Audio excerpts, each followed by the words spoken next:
ay rated SPG.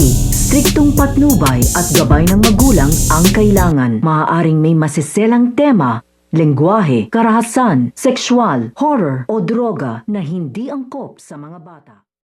Ang pagdukot dito nga kay Regina. So ito nga si Regina ay masayang-masaya nga ito at ipagluluto pa nga niya dito ito nga si Brian. At nung nakapagluto na nga dito ito nga si Regina ay agad-agad nga niya itong ihahatid dito nga sa bahay nito nga si Brian. Pero magkakaroon nga dito ng pagkidnap dito nga kay Regina.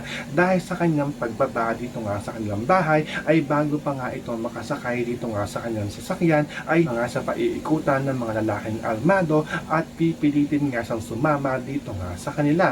At na nagpupumiglas nga dito ito nga si Regina ay wala nga itong nagawa dahil sa dami nga ng mga lalaki na kumukuha nga sa kanya. Kaya nga ito nga si Regina ay nagpapatuloy nga ito nagwawala dito nga sa loob nga ng sasakyan. Napakawalan na nga daw siya dito dahil magsisisi nga daw sila, hindi nga daw nila kilala dito kung sino nga daw siya. Kaya ito nga mga lalaking almado ay patuloy nga lang ito sa pagdadrive at pinagtatawanan nga lang nila dito itong nga si Regina habang nagsasalita na ito. So pakakaabangan nga natin dito kung sino nga ba ang may kagagawan sa pagdukot dito nga kay Regina. Yan ang ating mga pakakatukan at pakakaabangan dito nga lang sa Darna.